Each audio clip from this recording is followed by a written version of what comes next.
Bonjour tout le monde. Donc je m'appelle Nicolas Carlo, je suis consultant chez Opto Technologies et ensemble on va partir à la découverte des observables. Alors le but de ce talk c'est pour tous les gens qui ont entendu parler des observables ou pas, qui en ont peut-être éventuellement un peu manipulé mais jamais réellement, jamais en production. Euh, donc je vais vous présenter en fait qu'est-ce qu'un observable, de quoi on parle quand on parle d'observable, euh, qu'est-ce que c'est, à quoi ça sert, comment on les manipule et dans quel cas ça peut être vraiment intéressant. Donc qu'est-ce que c'est qu'un observable? Alors pour parler d'observable, on va modéliser en fait le temps qui s'écoule, donc de gauche à droite, et au cours du temps, il y a des événements qui apparaissent au fur et à mesure. Donc ça peut être les clics sur un bouton, ça peut être la réponse asynchrone quand je fais une requête HTTP, je récupère la réponse plus tard. Ça peut être un service externe qui me push des événements régulièrement. Je peux aussi avoir une erreur qui se produit au cours du temps.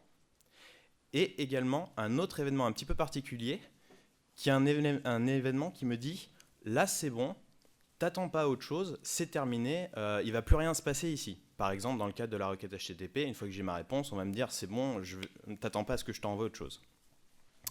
Et donc au final, ce flux d'événements, ce sont des observables et vous pouvez considérer en fait les observables comme des collections d'éléments dans le temps, de la même manière que les tableaux ce sont des collections d'éléments dans l'espace, qui sont immutables, donc ça on va le voir après, c'est assez intéressant, et que vous allez pouvoir manipuler.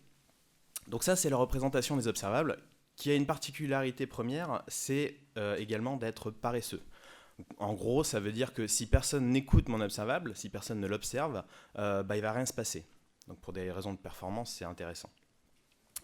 Je l'ai dit tout à l'heure, on peut modéliser en fait de cette manière-là tout type d'événements, donc que ce soit des événements de clics, des événements poussés par un service externe, émis à partir de requêtes HTTP. Je peux tout modéliser en fait de cette façon-là.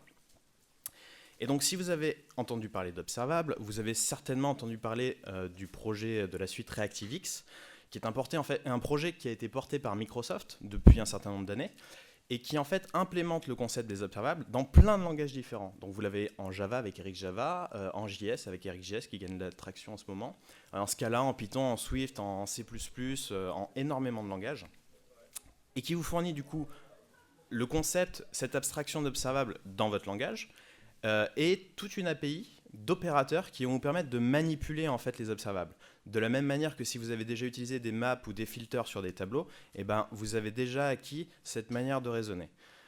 Et ce qui est intéressant, c'est que si vous l'apprenez, par exemple, vous faites du RxJava, vous arrivez sur un projet en Python qui utilise des observables, avec RxPython, vous allez vous y retrouver. Donc ça transcende les langages. Également, quand on parle d'observables, vous allez souvent croiser ce qu'on appelle des diagrammes Marble. Diagrammes Marble, grosso modo, c'est ce que j'ai représenté là-bas quand je vous ai expliqué ce que c'était qu'un observable. Il y a d'ailleurs un site, RxMarbles, qui en fait va lister un certain nombre d'opérateurs de la suite ReactiveX et qui va vous illustrer avec des trucs comme ça qui sont interactifs ce que font les opérateurs, donc comment ils transforment vos observables. Et dans le code, sur des opérations ou des transformations qui sont parfois peut-être un peu plus complexes, c'est pas rare de trouver voilà, cette transcription directement dans les commentaires. Et donc pourquoi on utilise les observables?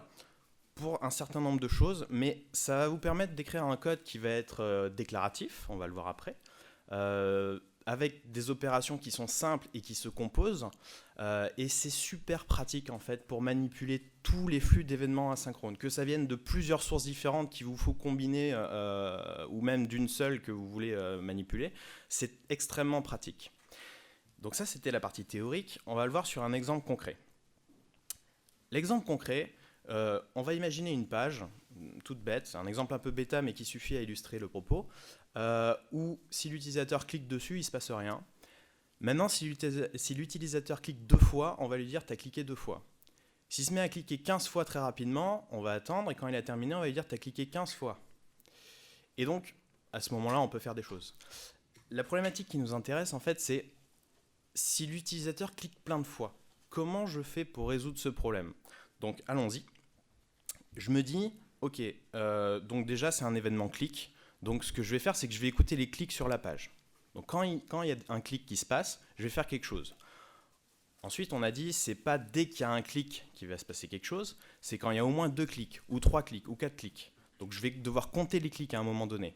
Donc j'initialise un compteur, et quand je clique, j'incrémente. Bon, ça c'est bien, mais du coup là ce que je fais, c'est que j'ai un compteur qui s'incrémente à chaque fois que je clique, ça va pas m'aider. On va demander à notre PO ce qu'il veut pour ça, et il va nous expliquer qu'en fait un double clic, ce sont des clics très rapprochés, donc en fait ça va être un clic suivi d'un autre en moins de 250 millisecondes. Ça c'est considéré comme un double clic. Donc ce qu'on veut en fait faire, c'est que quand j'ai un clic, j'attends 250 millisecondes, et si jamais il n'y a pas d'autres clics qui se passent, mon compteur je le réinitialise à 0. C'est exactement ce que je fais là. Et du coup, c'est exactement ici, avant que je réinitialise mon compteur, que je vais me dire, ok, fais quelque chose. Donc tout à l'heure, on avait dit qu'on indiquait, voilà, tu as cliqué tant de fois. C'est ce qu'on fait. Ok, super, génial, j'ai fini. Sauf que là, il y a un bug. Là, il y a un bug parce qu'en fait, ce qui va se passer quand je clique 15 fois, donc si je fais un double clic, ça va bien marcher, c'est cool. Mais si je clique 15 fois, en fait, mon premier clic, il va lancer un compte à rebours dans 250 millisecondes pour réinitialiser mon compteur. Donc si je clique 15 fois, ça va me prendre plus que 250 millisecondes. Je vais peut-être réussir à caler 2 ou 3 clics en 250 millisecondes. Je vais avoir un console log, tu as cliqué 3 fois, et après plus rien. Donc c'est pété. Ce qu'il faut faire en fait ici, c'est que quand j'ai un clic, si jamais j'avais déjà initialisé un compte à rebours, il faut que je le nettoie et que j'en lance un nouveau. Donc je vais sauvegarder en fait mon setTimeout dans une variable globale, et quand j'ai un clic, je nettoie cette variable globale. Donc voilà, là j'ai ma petite fonctionnalité, elle fonctionne, et ça c'est la manière classique impérative de le faire. On va essayer de répondre à ce problème en pensant avec des observables cette fois-ci. Donc je sors une feuille de papier et je me dis, ok, je vais représenter tous les clics qui apparaissent sur ma page au cours du temps. Donc là je vais avoir un clic, puis là je vais avoir une série de 5 clics d'affilée, puis j'attends encore un peu, hop j'ai un clic, puis là j'ai un double clic, puis j'attends encore un peu, voilà j'ai un clic, puis un autre. Donc ça c'est ce qui se passe au cours du temps, ce sont mes clics qui apparaissent. Ce qu'on veut faire, c'est faire des petits paquets, en fait. On veut créer un nouveau flux en faisant des paquets, avec une stratégie un peu particulière qui va dire, en fait, quand il y a un événement, attends 250 millisecondes, s'il n'y a pas d'autre événement, ok c'est bon, fais-moi un paquet. S'il y en a un autre, attends encore, jusqu'à ce qu'il n'y en ait plus. Et donc là, premier clic, j'attends 250 millisecondes, il ne se passe rien, je fais un paquet. Ma série de 5 clics, à la fin, j'attends 250 millisecondes, il ne se passe rien, je fais un paquet avec mes 5 clics. Pareil avec mon clic solitaire, mon double clic et les 2 clics qui restent. Donc là, en fait, j'ai transformé mon premier observable en un deuxième en faisant des paquets, en utilisant les opérateurs. Ensuite, c'est tout simple. Je vais mapper comme si c'était un tableau. Je vais mapper chacun des événements pour dire ok, combien tu avais d'événements clics à l'intérieur. Donc le premier paquet, il y en avait un. Le deuxième, il y en a 5. Puis après, il y en a un, puis 2, puis 1, puis 1. Et donc là, en fait, je me retrouve avec un nouveau flux où à chaque fois qu'il y avait un paquet, j'émets un événement avec le nombre de clics qu'il y avait à l'intérieur. Et ensuite, c'est très facile, j'ai plus qu'à filtrer. Moi, ce qui m'intéresse, c'est les doubles clics ou plus. Donc je vais récupérer l'événement 5 et l'événement 2. Je vais filtrer tout simplement. Et donc là, j'ai créé un nouvel observable qui dérive du premier avec des opérateurs.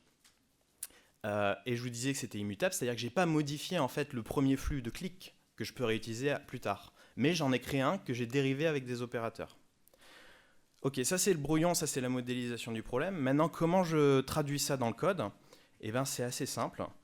Je crée mon flux en fait, de clics avec la librairie qui me permet de créer des flux par exemple à partir d'événements. Et je pars de ce flux-là et ensuite j'utilise les opérateurs qu'on a vus précédemment pour dériver et aboutir sur mon observable de multiclic. Donc je fais mes paquets, je mappe les paquets, je filtre les paquets.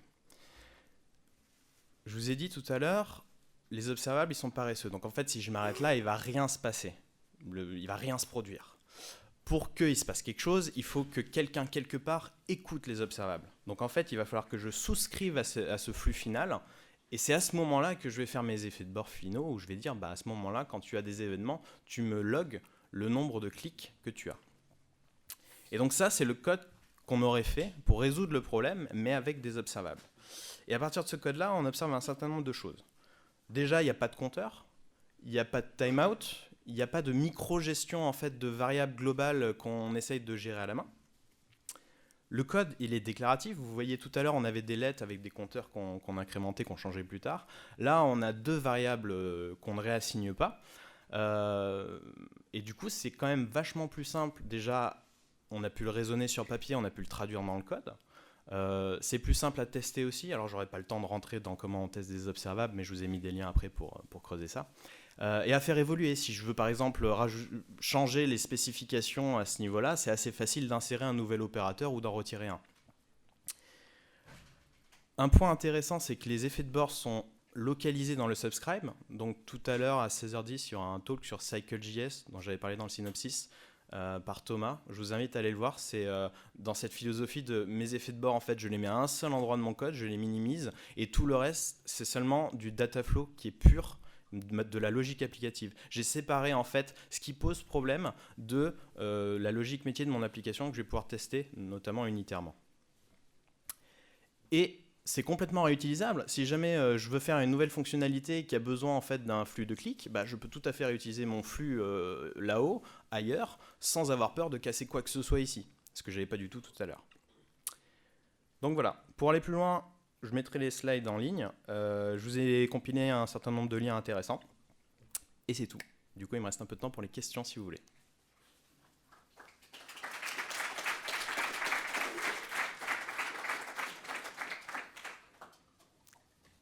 Est-ce qu'il y a des questions ?